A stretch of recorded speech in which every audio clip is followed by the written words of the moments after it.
అన్ని ధ్యానాలలో మౌనం ఎందుకు కామన్గా ఉంటుంది? సృష్టిలో ప్రతిదీ శబ్దంతోనే మొదలై ఉండవచ్చు, కానీ ప్రతి గొప్ప కార్యం నిశ్శబ్దంలోనే పూర్తవుతుంది. మీరు ఎప్పుడైనా ఈ విషయం గమనించారా? హిమాలయాల్లోని యోగుల నుండి పల్లెటూరి ఏకాంతంలో ఉన్న సాధువుల వరకు కూడా అందరూ మౌనాన్నే ఎందుకు ఆశ్రయిస్తారు? ఈ ప్రశ్నకి సమాధానం ఈరోజు వీడియోలో తెలుసుకుందాం. మనం ఎంత విలువైన ప్రశ్నని ఫేస్ చేస్తే మన జీవితం అంత విలువాత్మకంగా మారుతుంది. మరి ఈ విలువైన వీడియోని చివరి వరకు చూస్తే మీ మనసులో ఒక శాంతి, చిన్న సంతోషం దక్కుతాయి.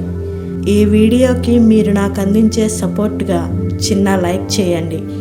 మొదటిసారి నా ఛానల్ని చూస్తే ఇప్పుడే సబ్స్క్రైబ్ చేయండి. ఇంకా టాపిక్లోకి వెళ్తే, దేవుడు లేదా ఆ పరమాత్మ మాట్లాడే భాషే ఈ మౌనం. ధ్యానం అంటే మనస్సును ఒక చోట చేర్చడం.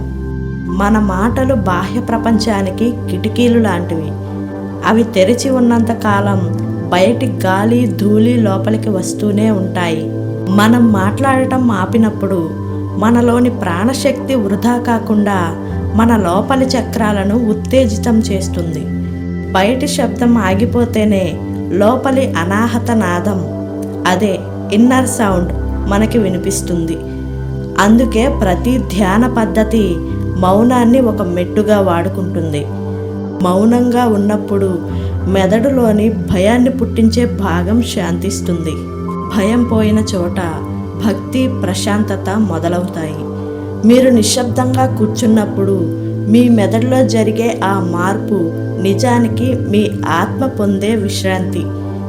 మౌనం అంటే కేవలం నోరు మూసుకోవటం కాదు, కానీ మౌనం అంటే మనస్సును నిశ్చలం చేయటం. మనకు కోపం వచ్చినప్పుడు లేదా బాధ కలిగినప్పుడు మనకు మాటలు వస్తాయి, కానీ మనసు పరవశ్యం పొందినప్పుడు, ఆనందం హద్దులు దాటినప్పుడు కేవలం మౌనం మాత్రమే మిగులుతుంది. నిజమైన ప్రార్థన మాటల్లో ఉండదు, కానీ అది మౌనంలో ఉంటుంది.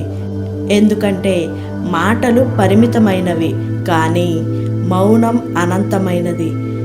ఈరోజే, ఇప్పుడే ఈ వీడియో చూశాక ఒక్క 10 నిమిషాలు మౌనంగా ఉండి చూడండి. మొదట్లో మీ ఆలోచనలు మిమ్మల్ని ఇబ్బంది పెట్టినా ఆ ఆలోచనల వెనుక ఉన్న నిశ్శబ్దాన్ని పట్టుకుంటే మీకు మీరే పరిచయం అవుతారు. ఆ పరిచయమే నీలోని శాంతి, సంతోషం. అదే అసలైన ఆధ్యాత్మికత. ఈ మీ అనుభవాన్ని నాతో కామెంట్లో పంచుకోండి. ఈ వీడియో నచ్చితే లైక్ చేయండి, మీ ఫ్రెండ్స్కి షేర్ చేయండి. ఈ వీడియో మీకు ఎలా అనిపించిందో కామెంట్ చేయండి. ఇలాంటి వీడియోస్ ఇంకా చాలా ఉన్నాయి. ఛానల్ని ఇప్పుడే సబ్స్క్రైబ్ చేయండి.